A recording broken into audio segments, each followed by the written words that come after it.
Tricks institute के सभी साथियों को प्यारा सा नमस्कार। साथियों, जैसा कि आप सब जानते हैं कि पॉलिटिकल में पिछली क्लास में हमने भारतीय संविधान की विशेषताएं पढ़ी थी। भारतीय संविधान की विशेषताओं के बाद आज हम बात कर रहे हैं भारतीय संविधान की प्रस्तावना।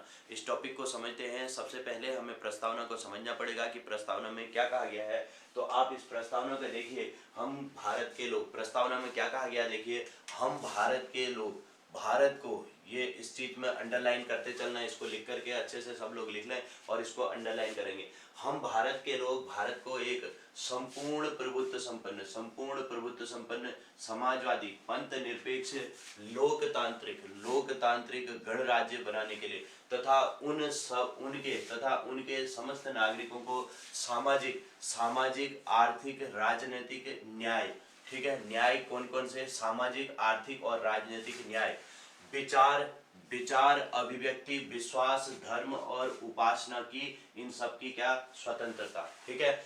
इसके अलावा प्रतिष्ठा और अवसर की समता प्राप्त कराने के लिए तथा उन सब में व्यक्ति की गरिमा और राष्ट्र की एकता अखंडता सुनिश्चित करने वाली बंधुता, इंपोर्टेंट शब्द है बंधुता, बढ़ाने के लिए दृढ़ संकल्प होकर अपनी इस संविधान सभा में आज दिनांक कितना, 26 नवंबर 1949 को एतद द्वारा इस संविधान को अंगीकृत, अधिनियमित और आत्मसमर्पित करते हैं। तो ये है भारतीय संविधान की प्रस्तावना। अब इसमें एक एक शब्दों को हम थोड़ा सा एनालिसिस करते हैं, उनको समझने का प्रयास करते हैं। सबसे पहली बात, प्रस्तावना का मतलब क्या है। प्रस्तावना का मतलब है संविधान का परिचय। प्रस्तावना का अर्थ क्या है, अर्थ है परिचय। संविधान का के परिचय को ही क्या कहते हैं, संविधान की प्रस्तावना कहते हैं। इसमें संविधान का, इसे प्रस्तावना से हम संविधान का परिचय ले सकते हैं, उसका संविधान के बारे में हम जानकारी ले सकते हैं। तो सबसे पहली बात, पहला पॉइंट लिखेंगे, इस प्रस्तावना का अर्थ क्या है, तो इसका अर्थ है परिचय। दूसरी बात, प्रस्तावना को उद्देशिका भी कहते हैं, उद्देशिका, प्रस्तावना को और क्या कहते हैं, उद्देशिका भी कहा जाता है, ठीक है। दो पॉइंट लिखते रहना, इन पॉइंटों को बनाते रहना। सबसे पहला पॉइंट हमने क्या कहा कि प्रस्तावना का अर्थ क्या है, प्रस्तावना का अर्थ है परिचय। दूसरा पॉइंट लिखेंगे, प्रस्तावना को उद्देशिका भी कहा जाता है। क्लियर हो गया। इसके बाद देखिए, सबसे पहले संविधान सभा की पहली बैठक कब हुई थी, 9 दिसंबर 1946 को पहली बैठक हुई थी, और दूसरी बैठक कब हुई थी, 11 दिसंबर 1946 को, और तीसरी बैठक हुई 13 दिसंबर 1946 को। अब इस पॉइंट पर फोकस करेंगे। 13 दिसंबर 1946 को पंडित जवाहरलाल नेहरू ने प्रस्तावना को संविधान सभा के समक्ष रखा, ठीक है। अगला पॉइंट क्या लिखना है कि 13 दिसंबर 1946 को पंडित जवाहरलाल नेहरू ने प्रस्तावना को संविधान सभा के समक्ष रखा। नेक्स्ट पॉइंट देखिए, 22 जनवरी 1947 को 1947 को संविधान सभा के द्वारा इस प्रस्तावना को स्वीकार किया गया, ठीक है। तो प्रस्तावना को कब संविधान सभा ने स्वीकार किया, तो 22 जनवरी 1947 को संविधान सभा ने प्रस्तावना को स्वीकार कर लिया, ठीक है। तो इतनी बातें मुख्य होगी। अब देखो, एक ठाकुर दास भार्गव का नाम आता है, ठाकुर दास भार्गव, इसको भी याद रखना। ठाकुर दास भार्गव ने भारतीय संविधान की प्रस्तावना को संविधान की आत्मा कहा। पूछा जाता है प्रस्तावना को संविधान की आत्मा किसने कहा, तो ठाकुर दास भार्गव ने प्रस्तावना को संविधान की आत्मा कहा। अब बात आती है कि सर्वप्रथम किस देश ने प्रस्तावना को संविधान में जोड़ा था, तो सबसे पहले अमेरिका, ये लिख लेना, अमेरिका ने सर्वप्रथम प्रस्तावना को अपने संविधान में जोड़ा था, ठीक है। अपने संविधान की में प्रस्तावना को सबसे पहले अमेरिका ने शामिल किया था। तो सर्वप्रथम अमेरिका ने प्रस्तावना को संविधान में शामिल किया था। क्लियर हो गया, ये पॉइंट भी समझ में आ गया होगा। अब इसके बाद देखिए, एक चीज और समझना कि प्रस्तावना का विचार कहां से लिया गया। भारत की जो संविधान की प्रस्तावना है उसका विचार कहां से लिया गया, तो उसका विचार लिया गया अमेरिका से।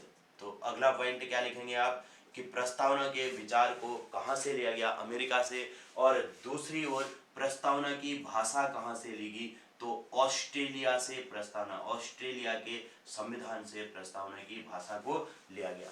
विचार कहां से लिया, अमेरिका से, और उसकी भाषा कहाँ से लेगी, तो ऑस्ट्रेलिया से।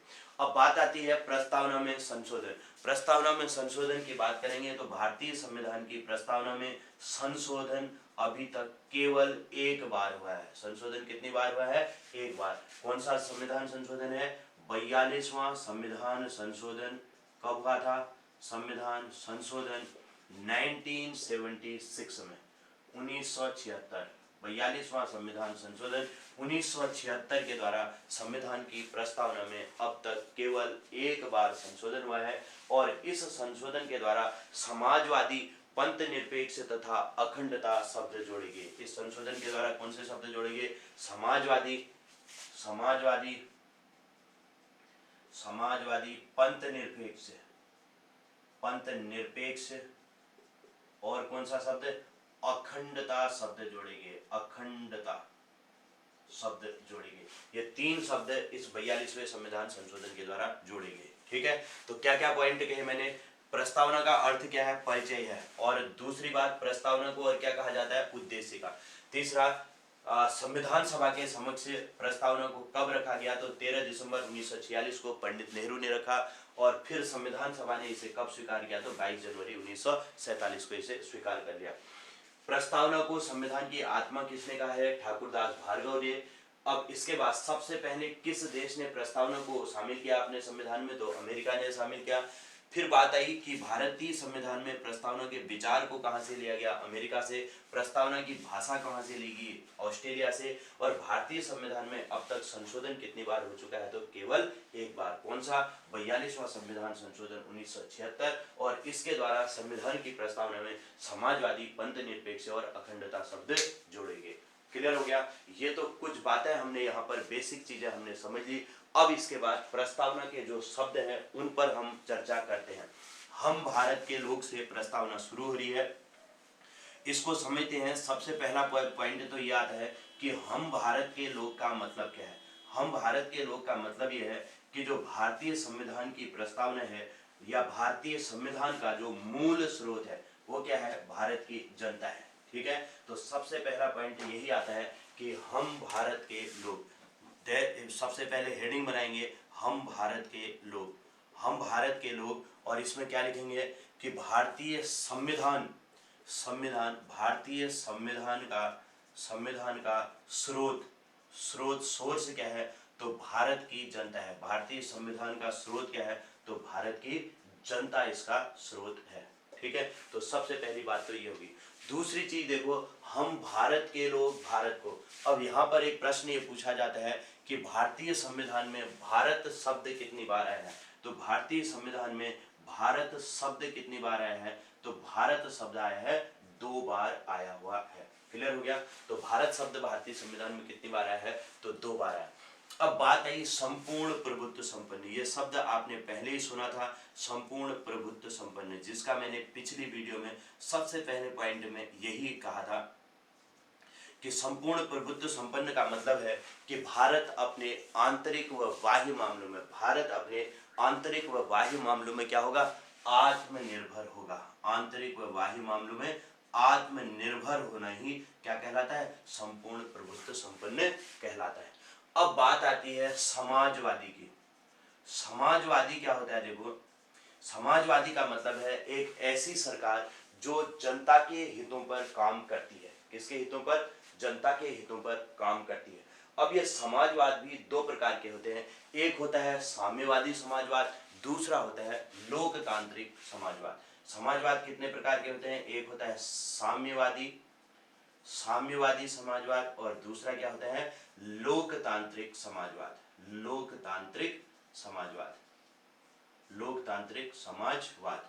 और भारत की बात करें तो भारत में लोकतांत्रिक समाजवाद को अपनाया गया है। तो समाजवादी में क्या लिखोगे, समाजवाद का अर्थ है एक ऐसी व्यवस्था जिसमें जनता के हितों को ध्यान में रख करके काम किया जाता है। और फिर आगे लिखेंगे भारतीय संविधान में, भारतीय संविधान में लोकतांत्रिक समाजवाद को अपनाया गया। भारतीय व्यवस्था में लिख लो, भारतीय शासन व्यवस्था में लोकतांत्रिक समाजवाद को अपनाया गया है। ठीक है, अब साम्यवादी समाजवाद में क्या होता है, इसमें सरकार का जो है जनता पर ज्यादा अधिक अधिकार होते हैं, जबकि लोकतांत्रिक में जनता को ज्यादातर छूटें मिली रहती हैं। ठीक है, मतलब नियंत्रण इसमें अधिक होता है जबकि इसमें नियंत्रण कम होता है। ठीक, और समाजवादी शब्द कब जोड़ा गया, तो ये 42वें संविधान संशोधन 1976 के द्वारा। अभी मैंने बताया था कि समाजवादी शब्द भी जोड़ा गया था, और इसके अलावा 3 शब्द मैंने बताए, समाजवादी, पंथ निरपेक्ष और अखंडता शब्द जोड़े गए थे 42वें संविधान संशोधन के द्वारा। तो संपूर्ण प्रभुत्व संपन्न का मतलब भी समझ आ गया, हम भारत के लोग का मतलब समझ आया कि जो भारत का संविधान है उसका मूल स्रोत क्या है, भारत की जनता। दूसरी बात, संपूर्ण प्रभुत्व संपन्न का मतलब है कि भारत अपने आंतरिक व बाह्य मामलों में आत्मनिर्भर होगा। अब समाजवादी का भी मतलब समझ आया कि भारत में लोकतांत्रिक समाजवाद को अपनाया गया है जिसमें सरकार का नियंत्रण कम होता है, उसे हम कहते हैं लोकतांत्रिक समाजवाद। क्लियर। अब उसके बाद आता है पंथ निरपेक्ष। अब पंथ निरपेक्ष का मतलब भी समझना। पंथ निरपेक्ष, पंथ निरपेक्ष का मतलब क्या है, देखो भारत में किसी भी पंथ विशेष को भारतीय संविधान के द्वारा किसी भी पंथ विशेष को मान्यता प्रदान नहीं की गई है, या कह लो कि किसी भी धर्म विशेष को मान्यता प्रदान नहीं की गई है, बल्कि भारतीय संविधान में सभी धर्मों को समान संरक्षण दिया गया है। पंथ निरपेक्ष का मतलब क्या है कि किसी भी धर्म विशेष को, किसी भी धर्म विशेष को मान्यता न देना, बल्कि सभी धर्मों को समान संरक्षण देना, सभी धर्मों को समान संरक्षण देना। तो यही क्या कहलाता है, पंथ निरपेक्ष कहलाता है। क्लियर हो गया ये भी। तो यहां तक की बातें हमारी क्लियर होगी कि हम भारत के लोग भारत को एक संपूर्ण प्रभुत्व संपन्न समाजवादी पंथ निरपेक्ष। अब आता है लोकतांत्रिक। लोकतंत्र का मतलब क्या होता है, लोकतंत्र का मतलब समझते हैं। लोकतंत्र का मतलब ये होता है कि जनता के लिए जनता द्वारा शासन। ठीक है, जनता के लिए जनता द्वारा शासन ही क्या कहलाता है, लोकतंत्र कहलाता है। तो अगला पॉइंट लिखेंगे लोकतंत्र, और ये किसने कहा ये भी पूछा जाता है। ठीक है, तो हेडिंग लिखेंगे लोकतंत्र और लिख लेंगे अब्राहम लिंकन के अनुसार। लोकतंत्र लिख करके, लोकतंत्र और डैश करके क्या लिखेंगे, अब्राहम लिंकन के अनुसार। लिंकन के अनुसार क्या होता है कि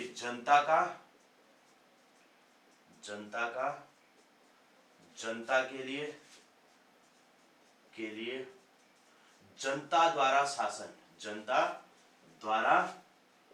शासन ही क्या कहलाता है, शासन ही लोकतंत्र कहलाता है, लोकतंत्र कहलाता है। क्लियर हो गया। अब लोकतंत्र भी 2 तरीके के होते हैं। एक प्रत्यक्ष लोकतंत्र होता है, नंबर 1 क्या होता है, प्रत्यक्ष लोकतंत्र, और दूसरा क्या होता है, अप्रत्यक्ष लोकतंत्र। दूसरा होता है अप्रत्यक्ष लोकतंत्र। ये 2 तरीके के लोकतंत्र होते हैं। अब भारतीय जो विशेषता है उसमें अप्रत्यक्ष लोकतंत्र को अपनाया गया।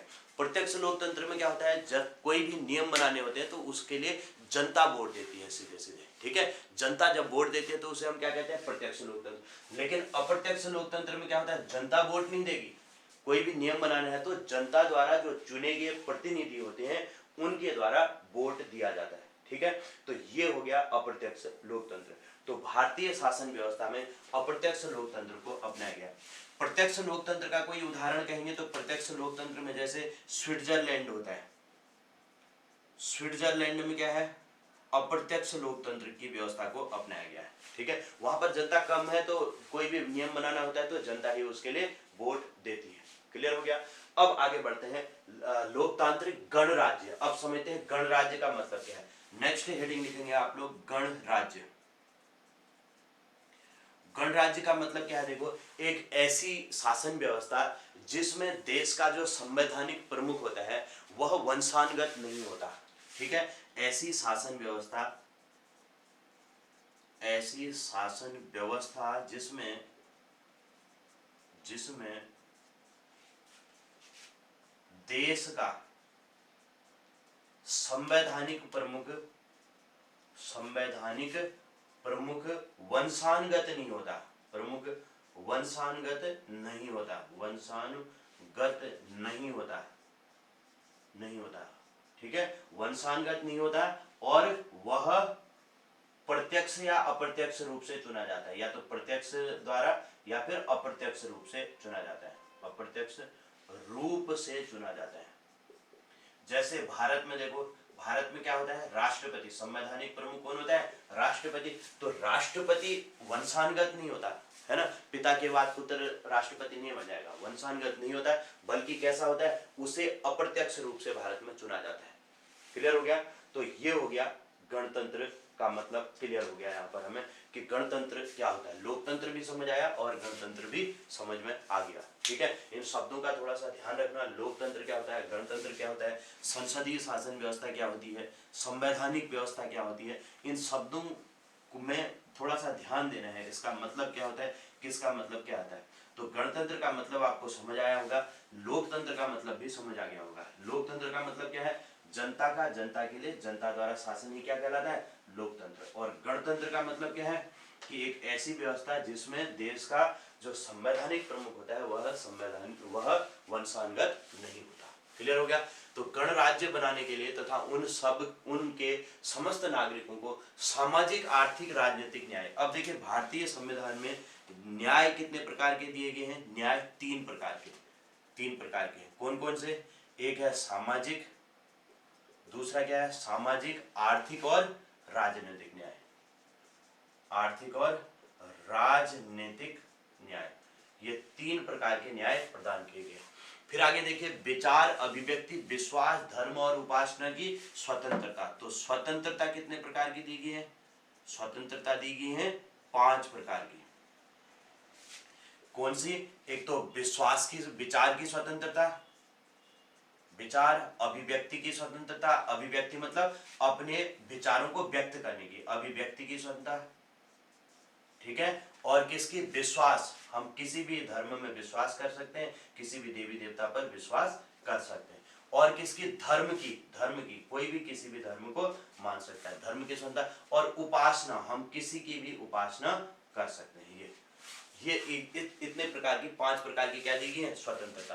तो न्याय 3 प्रकार के, स्वतंत्रता 5 प्रकार की, और प्रतिष्ठा और अवसर की समता। समता कितने प्रकार की दी गई है, समता भारतीय संविधान में 2 प्रकार की दी गई है। कौन कौन सी, एक प्रतिष्ठा की समता, मतलब समता मतलब समानता, सबकी समान मानी जाएगी। प्रतिष्ठा हर व्यक्ति की समान मानी जाएगी, ये नहीं कि किसी व्यक्ति की प्रतिष्ठा अधिक, किसी की कम। और क्या है, अवसर की समता, मतलब अवसर भी सभी लोगों को समान दिए जाएंगे, ठीक है। तो अवसर की समता, ये हमारा क्लियर हो गया, ठीक है। तो यहां तक की चीजें क्लियर होगी। प्राप्त कराने के लिए तथा उन सब में व्यक्ति की गरिमा और राष्ट्र की एकता, अखंडता, ठीक है, देश की एकता और अखंडता सुनिश्चित करने वाली बंधुता। अब ये बंधुता शब्द समझना, ये पूछा जाता है, इंपोर्टेंट है।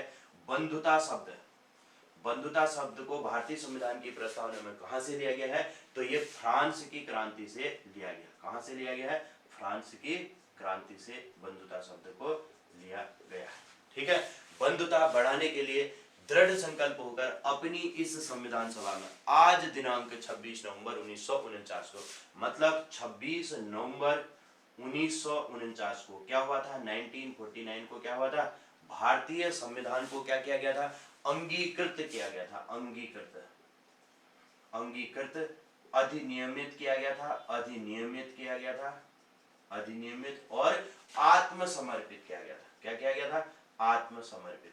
कई बार क्वेश्चन पूछा जाता है कि भारतीय संविधान को कब अंगीकृत किया गया। अब वहां हम 26 जनवरी 1950 या 26 नवंबर 1949, यहाँ पर कंफ्यूज हो जाता है। तो 26 नवंबर 1949 को क्या किया गया था, भारतीय संविधान को अंगीकृत, अधिनियमित और आत्मसमर्पित कर दिया गया था। क्लियर हो गया। एतद द्वारा इस संविधान को अंगीकृत, अधिनियमित और आत्मसमर्पित करते हैं। तो ये भारतीय संविधान के बारे में, मैंने प्रस्तावना के बारे में सारी बातें आपको बता दी। अब आप लोग इस प्रस्तावना को तैयार कर लेना। तो सारे जितने भी फैक्ट थे वो मैंने इसके समझा दिए हैं कि प्रस्तावना में क्या क्या बातें हो सकती हैं, ठीक है। तो आप लोग इसका अच्छे से स्क्रीनशॉट ले लेना और एक एक पॉइंट को क्लियर कर लेना। ठीक है, तो इसके साथ ही ये प्रस्तावना भी हमारा कंप्लीट। अब हम नेक्स्ट क्लास में बढ़ेंगे भाग 1 की तरफ। ठीक है, चलिए ओके, अभी के लिए इतना ही। बहुत बहुत धन्यवाद।